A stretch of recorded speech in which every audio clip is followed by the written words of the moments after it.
बिलसी की सभी सम्मानित जनता को प्यार भरा नमस्कार। कैसे हैं? उम्मीद करते बहुत अच्छे होंगे। अभी हमारे साथ भारतीय जनता पार्टी के नेता डॉक्टर बीरेश जी मौजूद हैं और बिलसी में चुनावी भ्रमण कर रहे हैं और बिलसी में कहीं ना कहीं दावेदारी पेश कर रहे हैं भारतीय जनता पार्टी की तरफ से। आज जानेंगे बिलसी के हालचाल क्या है, जानेंगे कि पूरे बदायूं की राजनीति क्या है। सर, सबसे पहले तो बहुत बहुत स्वागत है आपका मिट्टी न्यूज़ में। आपका भी बहुत बहुत धन्यवाद। कैसे हैं सर? मैं बहुत अच्छा हूँ। और बिलसी के हालचाल क्या हैं? बिलसी के बहुत अच्छे हालचाल हैं। रोज़ाना बिलसी में ही रहना होता है। 1-2 घंटे हम चंदोसी में रहते हैं, बाकी बिलसी में ही इस समय लगातार 2.5 साल लगभग हो गया लगातार बिलसी के हालचाल में रहने। बहुत अच्छे हालचाल हैं। पब्लिक की जो कुछ मुद्दे हैं वो मुद्दे आप जो पूछेंगे, आपने उनसे संबंधित क्वेश्चन किया तो ज़रूर उसके बारे में बताऊँगा। सर, 2027 का चुनाव करीब है। बिलसी में राजनीति सरगर्मियाँ तेज हैं। किसानों के मुद्दे हैं, युवाओं के मुद्दे हैं। युवा रोज़गार की मांग कर रहे हैं और कहीं ना कहीं किसान छोटा जानवर से परेशान है। व्यापारी भी है जो कहीं ना कहीं अपनी समस्याओं को लेकर जनता जो व्यापारी हैं अपनी समस्याओं को लेकर कहीं ना कहीं चिंतित हैं कि महंगाई है, तमाम तरीके की चीज़ें हैं। तो इन सबको किस नज़रिए से देखते हैं?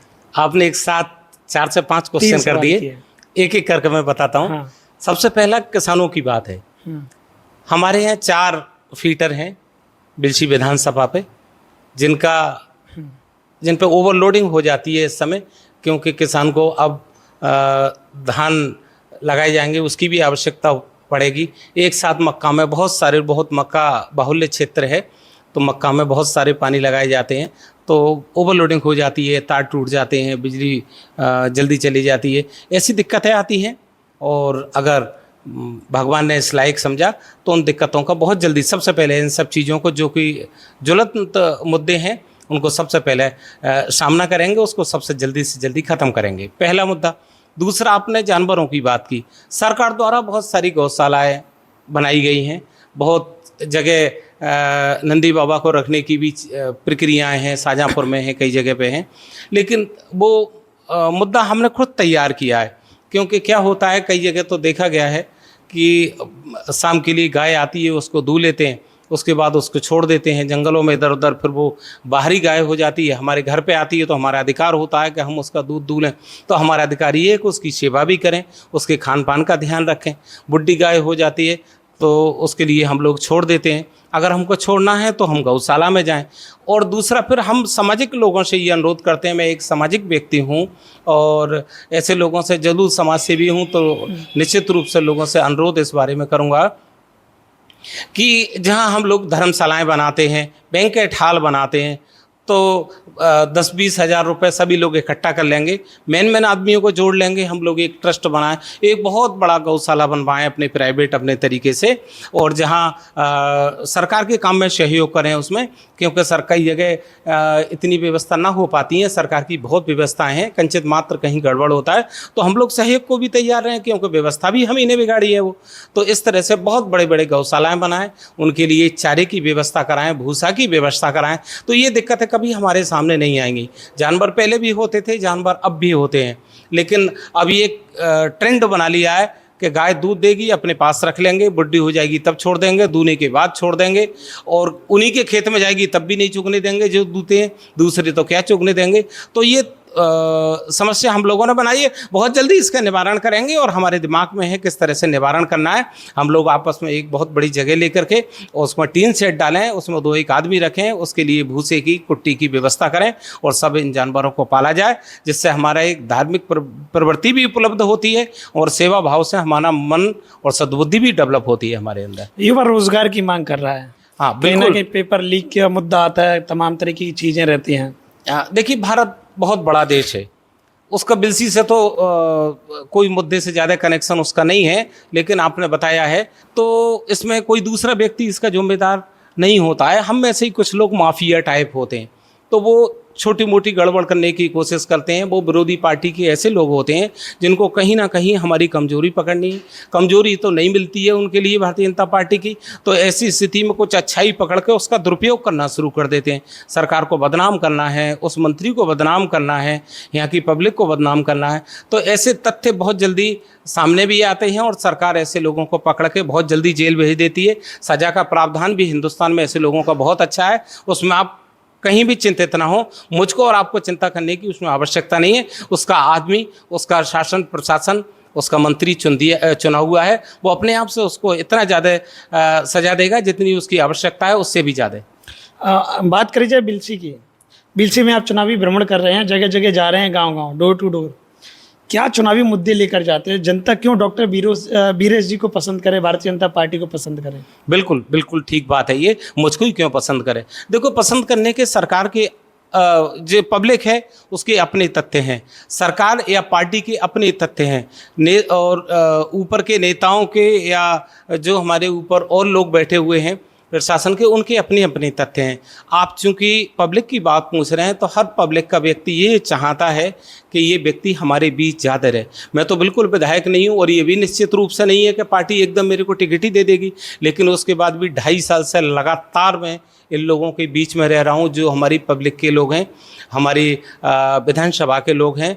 क्योंकि मेरा गांव अभी निकल गया है उससे, मेरा गांव भी बिल्कुल करणपुर यानी कि बिलसी के पास ही पड़ता है, सीओ बिलसी ही लगता है हमारे गांव का। थाना इस्लाम नगर में अपना करणपुर से गांव, करणपुर के पास से मित्रोली गांव पड़ता है। काफ़ी जुड़ाव है मेरा, 54-55 गाँव में मेरी रिश्तेदारी है और करीब 30-35 प्रधान भी मेरे दोस्त हैं। और जहाँ लड़कियों की शादी की बात आती है, बहुत सारी लड़कियों की शादी में कन्यादान करना, उनके बीच में जाना, बिना बुलाए जाना, किसी की परेशानी होती है, कहीं किसी को कंडोलेंस हो जाती है, उसके बीच बिना बुलाए पहुंचना, लोगों की सिंपैथी लेना, ये तो हम अपना है कि अपना दिखावा करके और अपना ये अपनी आत्मा से उनसे जुड़ के दिखा रहे हैं। लेकिन पब्लिक क्यों जुड़ेगी? पब्लिक तो इसलिए जुड़ेगी, हर एक पब्लिक का व्यक्ति देखता है कि कौन व्यक्ति हमारे बीच हमको स्मार्ट लग रहा है। स्मार्ट का मतलब आप जानते ही हैं कि जो ज्वलंत मुद्दों पर काम करेगा, जो व्यक्ति पढ़ा लिखा होगा, जो व्यक्ति हर एक व्यक्ति से अच्छी तरह से बात करने की क्षमता रखता होगा, ऐसी चीज़ें जो एक बड़े नेता को करना चाहिए। मैंने करीब 190-95 गांव का भ्रमण करके एक एक गांव में 10-10 बार भी जा चुका हूं, जो बड़े बड़े गांव हैं। वहां के लोग मेरे को खुद पसंद करते हैं, क्योंकि हमारा, देखिए, हमारा जीवन जो है या फिर हमारा जो रोजगार है वो ये सब नहीं है जो हम चुनाव लड़ें या राजनीति करें। लेकिन लोगों की बहुत ज़्यादा इच्छा है कि हम पब्लिक के बीच में जाएं, पब्लिक हमको पसंद कर रही है, तभी तो वहाँ पे गए हैं, तभी तो 1 से 90 गाँव में हमारा स्वागत हुआ है, तभी तो आज एडवोकेट वकील हैं, उनको कोई बेवकूफ़ तो नहीं समझ सकता, पढ़े लिखे प्राणी हैं। या फिर जो बड़े औद्योगिक इकाई चलाते हैं, जो व्यापारी लोग हैं, वो बेवकूफ़ तो नहीं है। स्कूल में जो टीचर्स मेरे को पसंद करते हैं, प्रिंसिपल अपने आप बुलाते हैं, हजारों मीटिंग मैंने करके रख दी हैं। और भारतीय जनता पार्टी का एक एक जगह पार्टी के लिए, अपने लिए तो मैं कुछ नहीं बोलता, पार्टी के लिए ही बात करता हूं। और जब पार्टी की बात हम उन लोगों को बताएंगे तब वो पार्टी को पसंद करेंगे, और जब हम खुद बताएंगे तो पार्टी हमको पसंद करेगी। जब पार्टी हमको पसंद करेगी तो पब्लिक भी हमको पसंद करेगी कि पार्टी का यार आने वाला व्यक्ति है, अगर इस व्यक्ति को टिकट मिल गया तो हमारे लिए और अच्छा होगा। तो लोगों के बीच में उनकी सिंपैथी लेना वो ज़बरदस्ती कोई कर नहीं सकता, मैं करूं या कोई दूसरा करे। पब्लिक को खुद चुनना है ये, क्योंकि समय ज़्यादा नहीं बचा है। और एक बार किसी आदमी को, गलत को आपने चुन लिया तो जीवन में फिर आप 5 साल तक पछतावा रहेगा। 5 साल तक पछतावा रहेगा, और जीवन में बहुत साल तक इसका पछतावा आपको हो सकता है, खाली 5 साल ही नहीं।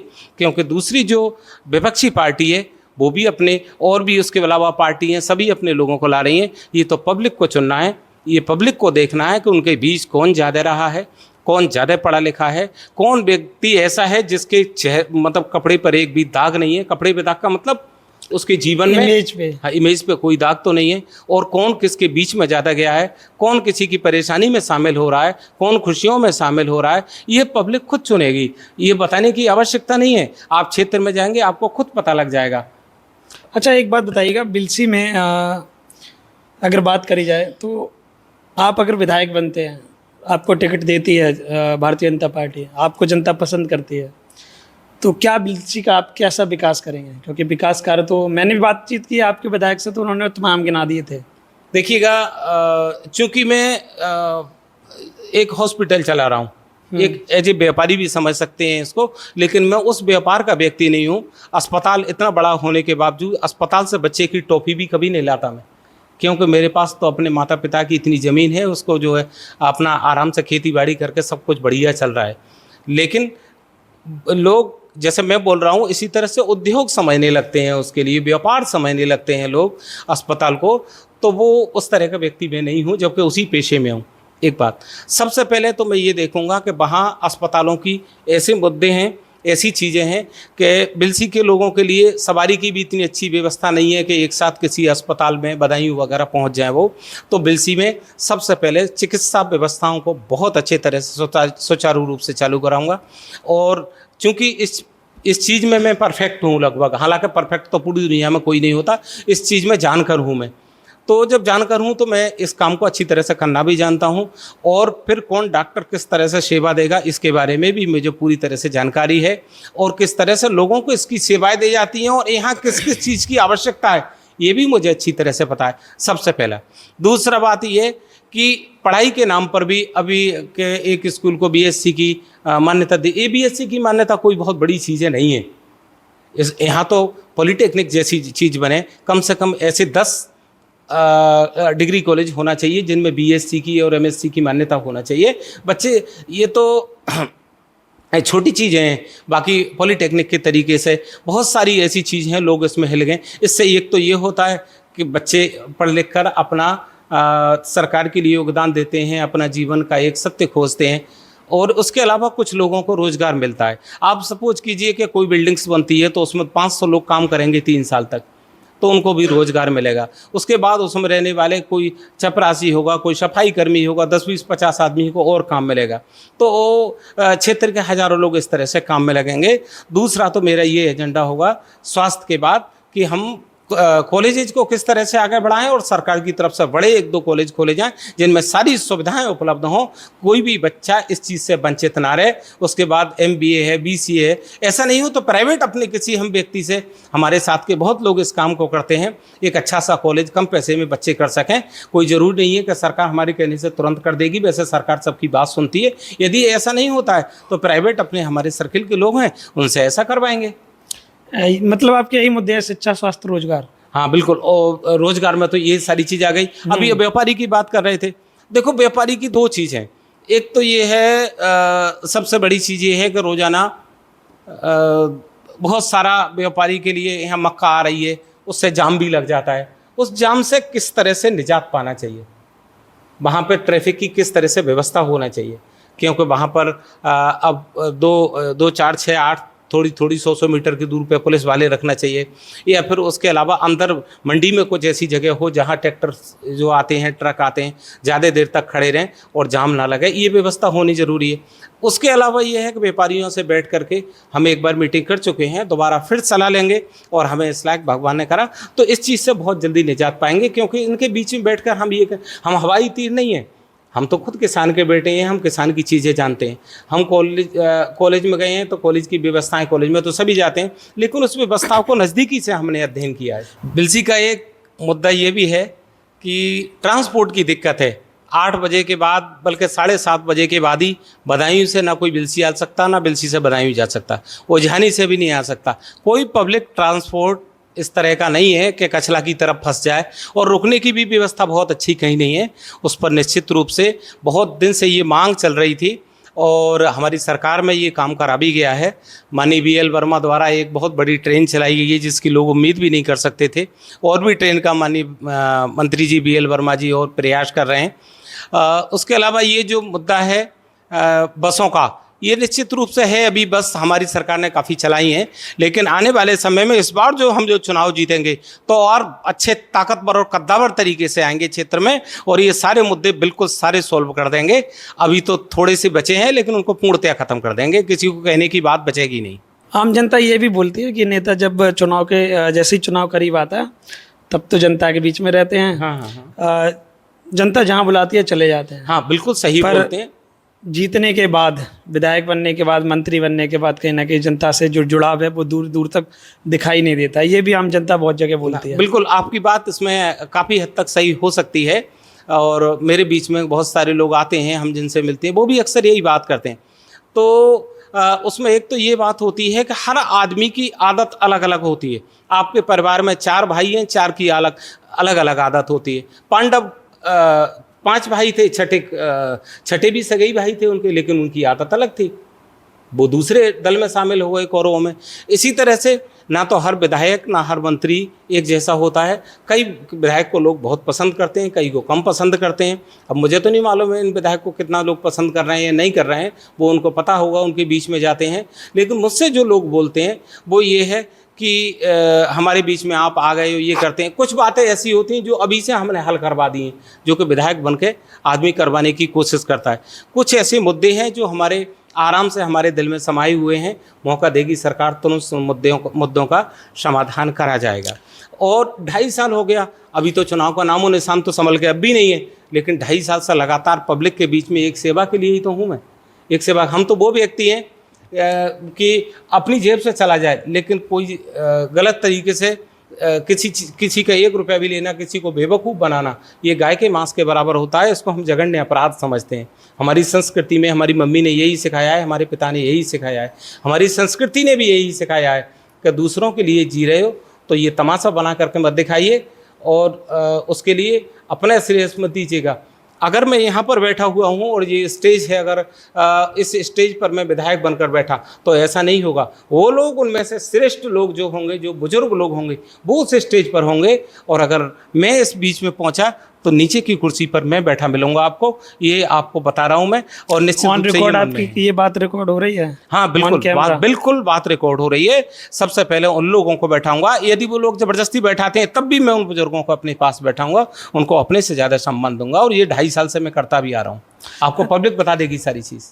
जी, ये बात आपकी रिकॉर्ड होगी। जब भी अगर आप विधायक बनते हैं और ये चीज़ें जब होती हैं तो कहीं ना कहीं ये क्लिप चलाई जाएगी। हाँ बिल्कुल, बिल्कुल चलाई जानी। अब बिलसी के अंदर क्या जातीय आंकड़े भी हावी रहते हैं। हाँ, जो कि सभी जगह जातीय आंकड़ों के हिसाब से आजकल राजनीति चल रही है। बिल्कुल, ये बात ठीक है। हालांकि भारतीय जनता पार्टी इस तरफ अपना ध्यान केंद्रित नहीं करती है। बाकी और हैं, कोई अपना पीडीए बताता है, कोई कुछ बताता है, कोई अपना पारिवारिक बताता है, कोई अपनी जातिगत बताता है। इन सब बातों में हमारा कोई इंटरेस्ट नहीं है। हमारा इंटरेस्ट भारतीय जनता पार्टी और उसके सिपाही बनने में है। अच्छा, एक बात बताइए, आपने पीडीए का नाम लिया है। हाँ। अखिलेश जी भी पीडीए से दमदारी से कहीं ना कहीं चुनाव की तरफ बढ़ रहे हैं। कह रहे हैं कि हम पीडीए को एकजुट करके सरकार बना लेंगे, बिल्कुल, भाजपा को जड़ से खत्म कर देंगे, ऐसी बातें बोल रहे हैं। हाँ, पिछले 2 चुनाव में भी उन्होंने सरकार बनाई है, वो आप लोग को पता है, पीडीए पे ही बनाई है उन्होंने सरकार। बस ये बात है भारतीय जनता पार्टी की बनी है और सरकार उनकी बनी है, घर बैठे बैठे ही बन रही है सरकार, चल रही है घर बैठे ही बैठे सरकार। वो तो बहुत दिन से बना रहे हैं सरकार, फिर बनाएंगे इस बार, फिर दिख जाएगी। 24 में तो बनाई है उन्होंने, यूपी के अंदर 24 में तो बनाई है उन्होंने। चलो आपकी बात को, लेकिन 5 से 37 हो गए। नहीं, देखिए वो चीज़ अलग हो गई, 5 से 37 हो जाना। देखिएगा, पब्लिक को कई बार हमारी कुछ चीज़ें ऐसी रही होंगी, चाहे वो हमारे एमएलए रहे हों, चाहे हमारे कार्यकर्ता रहे होंगे, कुछ कमियां तो रही जो हैं, अपनी चीज़ को वहाँ तक पहुँचाने में सक्षम नहीं रहे। उन चीज़ों को हमने ठीक कर लिया है। ये उनका बड़प्पन नहीं है, ये उनकी बड़ी बात नहीं है, उनकी विशेषता नहीं है। पीडीए जो बोल रहे हैं अपने आप को अखिलेश जी, उनकी नहीं है। ये कहीं हमारी छोटी सी कमी रह गई है, और वो कमी है कि हमारा जो कार्यकर्ता है वो उन पब्लिक के लिए अपनी बात ठीक तरह से नहीं बताया, और उन्होंने ऐसी चीज़ घुमा घुमा के पेश कर दी कि पब्लिक बेवकूफ़ बन गई। और बेवकूफ़ कोई कई बार नहीं बनता। मदारी एक ही बार तो बेवकूफ़ बनाता है, एक बार मदारी बेवकूफ़ बनाता है, दोबारा तो सब पकड़ लेते हैं कि 5 गिट्टी में से कौन सी छुई उसने सब बता देते हैं। तो वो मदारी का खेल है। एक बार डमरू बज गया तो बज गया, अब दोबारा नहीं बजने का है उनका डमरू। और बात पीडीए की है, हम तो पीडीए भी कहते हैं। वो दलित के लिए, अल्पसंख्यक के लिए, इन लोग को मान लीजिए जोड़ लेते हैं तो जोड़ के एक बताएं, फिर इनके लिए भी इन्होंने 3 भागों में बांट दिया है, सबको एक जोड़ने की। जो आदमी देश जोड़ने की कोशिश करेगा वो सर्वश्रेष्ठ कहलाएगा, और वो किसी भी विशेष जातियों को लेकर के देश तोड़ने की कोशिश करेगा वो कभी कामयाब नहीं हो सकता। वो डमरू बजा के 1-2 बार अपने आप को ठीक साबित कर सकता है, लेकिन सत्यता के आधार पर आंकड़े उसको कभी ठीक नहीं ठहरा सकते। अभी मेरी बात कर रहे थे, जातिगत समीकरण कई सीटों पर होते हैं। हालांकि भारतीय जनता पार्टी जातिगत समीकरण नहीं देखती। लेकिन चूंकि आप जो पीडीए की बात कर रहे हैं, आप समाजवादी पार्टी या फिर बहुजन समाज पार्टी और भी खड़े होंगे दो चार, उनकी आप जो बात कर रहे हैं, तो उसके आधार पर मुझे जातिगत समीकरण बताना पड़ रहा है। जातिगत समीकरण के आधार पर एक तो ये बता देते हैं आपको कि क्षत्रियों की संख्या सबसे ज़्यादा है। मैं क्षत्रिय जाति को बिलोंग करता हूँ। सबसे ज़्यादा क्षत्रियों की संख्या है बिलसी में सबसे ज़्यादा क्षत्रियों की संख्या है। उसके बावजूद भी मैं समझता हूँ 10-15 साल से क्षत्रिय लगातार ये कोशिश कर रहे हैं कि उनको टिकट मिले और वो कहीं ना कहीं अपने को सब लोगों को जोड़ के चलें, क्योंकि क्षत्रिय एक ऐसी जाति है, एक ऐसी जाति है वो कभी भी अपने को अकेले को लेकर के नहीं चलती है। क्योंकि हम तो वो व्यक्ति हैं, हम तो उस परिवार के हैं कि हम सत्य के साथ चलते हैं। हम उस परिवार के हैं कि एक सत्य की खातिर हमने महाभारत कर डाला था। हम वो व्यक्ति नहीं हैं कि पीछे हट जाएं। हम तो वो व्यक्ति हैं कि अगर हमको ये लगे हम कर्ण के परिवार के हैं, अगर हमको ये लगता है कि हमारी मित्रता में अगर हमारी जान भी जा सकती है तो बिल्कुल कंचित मात्र विचलित नहीं हो सकते। लेकिन ये बात जरूर है कि रहते सत्य के ही साथ हैं।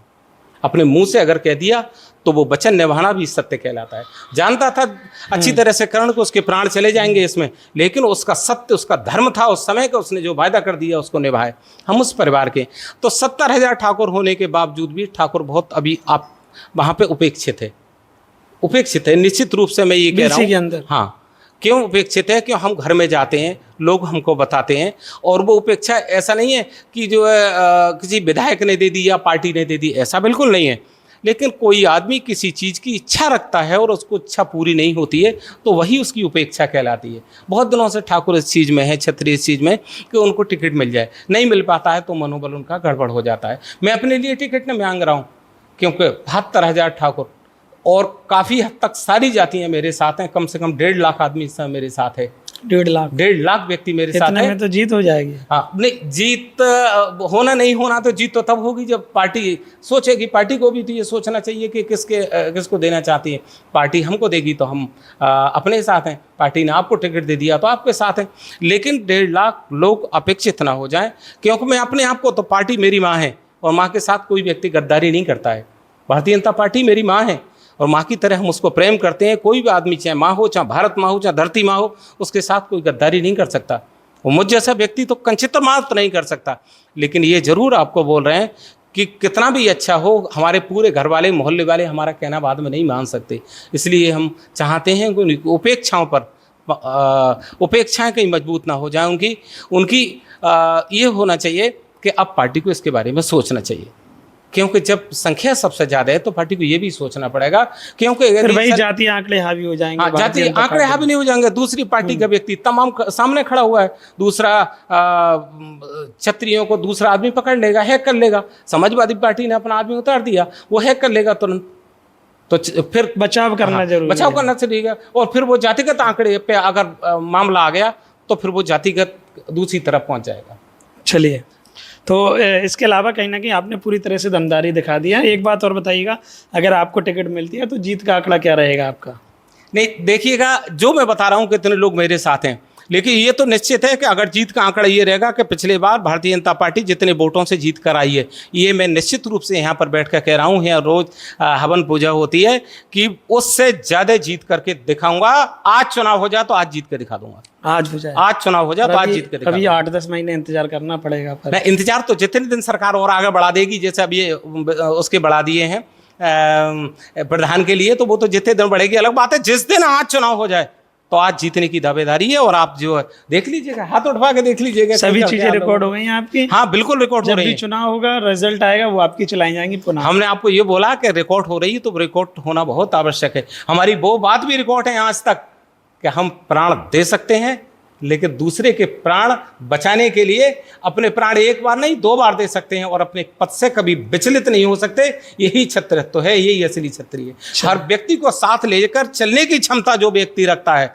हमने नेतृत्व किया है, युगों युगों से नेतृत्व किया है, हमने कोई आज से नहीं किया है। पृथ्वी का निर्माण हुआ राजा पृथ्वी से लेकर के, पृथ्वी का नाम इसीलिए पृथ्वी पड़ा राजा पृथु की वजह से। और जितने भी राजा बने उसमें से ज़्यादातर क्षत्रिय थे। ऐसा नहीं है सब क्षत्रिय थी, ब्राह्मण भी थे, यदुवंशी भी थी, मौर्य, वो सब थे, वो अलग चीज़ है। लेकिन हमने बहुत ज़्यादा इस चीज़ को लेकर के चले हैं, और आज तक अपने बच्चों को हमने दीवारों में चुनवा दिया है। और ऐसा भी है कि हमारा हम गर्दन कटा के मर रहे होंगे युद्ध भूमि में, और एक माँ एक दूसरे क्षत्रिय को जन्म दे रही होगी कि तू बड़ा हो और जल्दी से जाकर के बदला ले। हम उस परिवार के व्यक्ति हैं, हम विचलित नहीं हो सकते। और यदि क्षत्रिय विचलित होता है तो ये समाज का विघटन हो जाएगा और समाज विचलित होता चला जाएगा और समाज का कोई व्यक्ति फिर साथ खड़ा नहीं होगा। सबसे ज़्यादा हमारी क्षमता है कि हम सबको साथ लेकर के चलें, और इतना साथ लेकर के चलें कि आपत्ति हम पर आए, हमसे जुड़े हुए किसी व्यक्ति पर ना आए, चाहे वो किसी भी जाति का हो। हम भीलों को लेकर के साथ चले, हम भगवान राम के समय में एक केवट को लेकर के साथ चले, और श्रृंगपुर के राजा एक छोटे से व्यक्ति उसको लेकर के साथ चले। हमने एक छोटे से व्यक्ति, एक धोबी के कहने से भगवान राम हमारी माता सीता को वन में भेज दिए। जबकि हम जाते थे वो सती है, सती सावित्री है, वो है जो पूरे संसार के जन्म दिया है इसने, उसके बाद भी जो वन भेज दिया। हम जो समय पर आता है उसको करते हैं। भगवान राम के पीछे 1000 लोग गए कम से कम, उनके सारे घर वाले गए कि वापस आ जाइएगा वन से। भगवान राम वापस मत जाइएगा, लेकिन राम ने एक की नहीं सुनी, क्योंकि उनका कर्तव्य था वो। लेकिन जब वो राजा बने तो उनका कर्तव्य था कि प्रत्येक जनता की बात सुने, और जनता की बात सुनने के बाद सिर्फ एक आदमी के कहने से अपनी पत्नी को वन भेज दिया, लोगों को खुश रखने के लिए। लोगों की बात, हम उस परिवार के व्यक्ति हैं। तो कहीं ना कहीं आपका कहने का मतलब ये है कि आपका समाज कहीं ना कहीं यहाँ निराश ना हो। जो आपने बताया 70-75 हज़ार हैं, कहीं ना कहीं भारतीय जनता पार्टी को ये चीज़ें सोचनी चाहिए।